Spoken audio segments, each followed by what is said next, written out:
Stuckey is off tonight. We begin in the courtroom where two men appeared this afternoon facing charges in connection with a meth lab Great Falls police officers discovered early Sunday morning.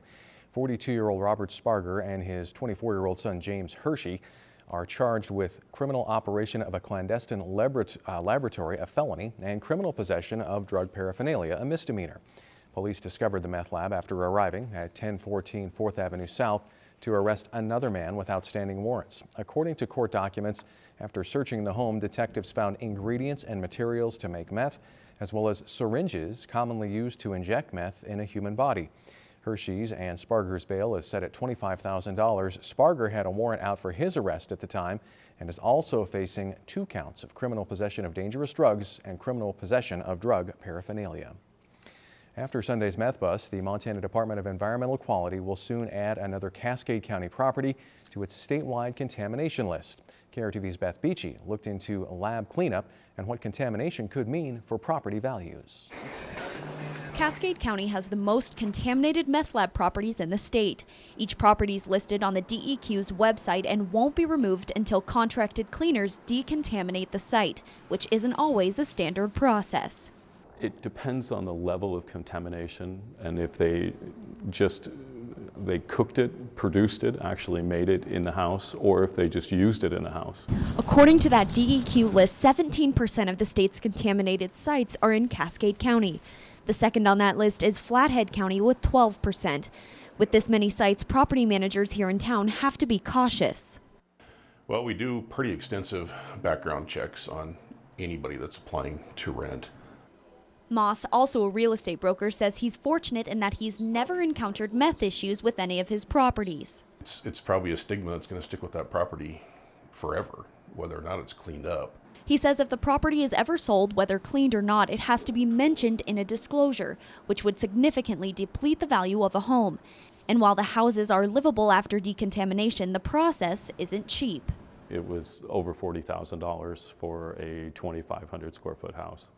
And at that price, Moss says it's worth it to know your properties and to be selective about tenants. It's less expensive to let them sit empty for another month if need be to find the right tenant. He also says he hopes people understand that contaminated houses aren't neighborhood specific. Just because there's a meth lab in the house next door doesn't mean that the neighborhood's falling apart. You know, it can happen in any neighborhood, and I think it has in this town. In Great Falls, Beth Beachy for Montana's news station. You can find the DEQ list of contaminated meth properties on KRTV.com. The Cody, Wyoming Police Department is asking for the public's help in finding a man who abducted a minor last night. The child has since been reunited safely with family members. Authorities are on the lookout for a suspect in a white SUV-type vehicle with unknown license plates. He may be living out of the vehicle. The man, believed to be armed and dangerous, is described as a white male between 55 and 60 years old, about 185 to 200 pounds, with short strawberry blonde or white hair. He has a neatly or newly trimmed mustache or beard and was last seen wearing a brown shirt, blue jeans, and a tan baseball cap.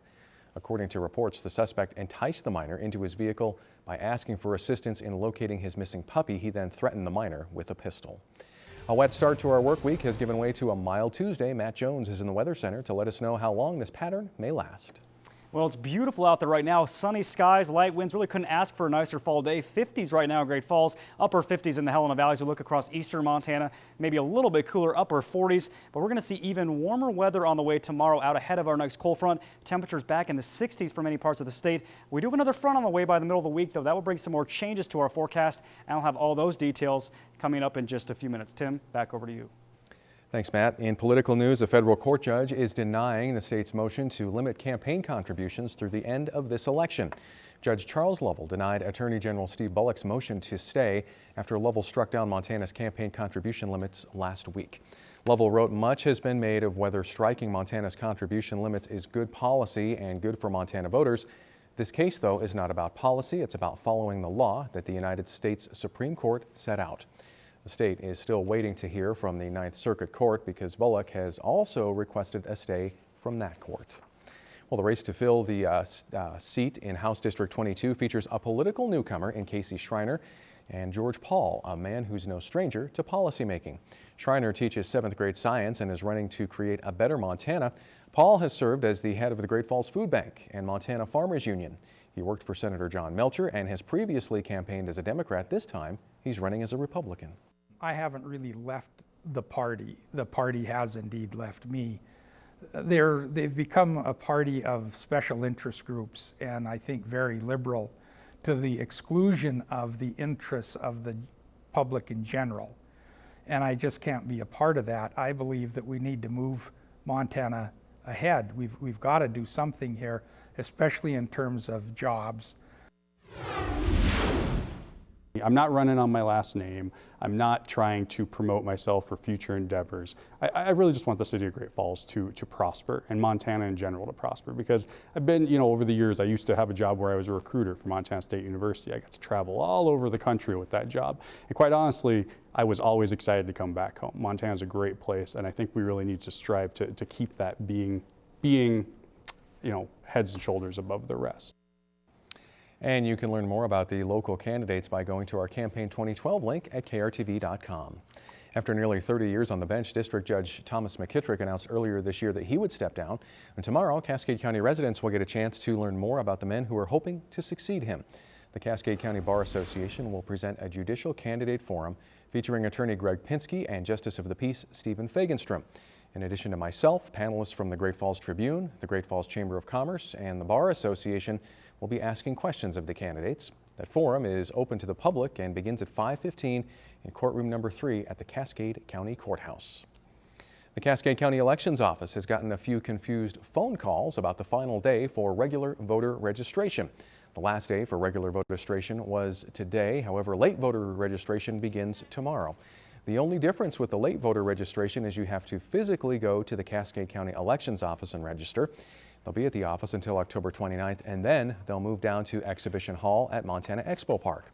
The Elections Office says it's important to clarify that there's still time to get everything in order come Election Day. Today is the last day of regular registration, which seems to cause a little bit of confusion.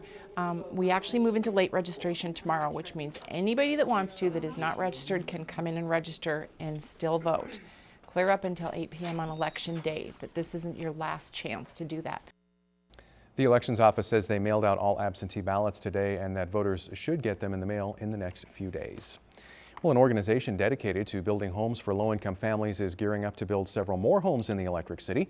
KRTV's Tara Grimes sat down with one family that explains how Habitat for Humanity has changed their lives. Oh, we got a pretty spacious kitchen.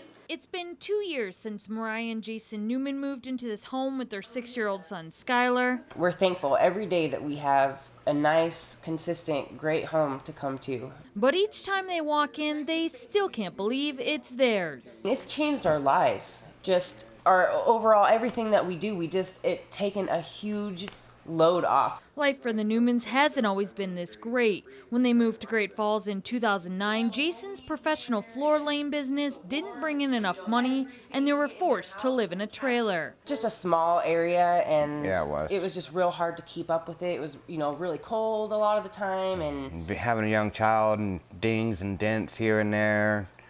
It was just constant maintenance all the time. But it was Habitat for Humanity that brought the Newmans hope when they announced they were chosen for a new home. I just cried. It was so, I can't even describe to you how much I wanted a house. The new home not only put a safe roof over the Newmans' heads and brought them security, it has given Skylar, who has autism, the consistency he needs. It was nice having a second room because that's where we bring his hab aids in, so he had a place to learn.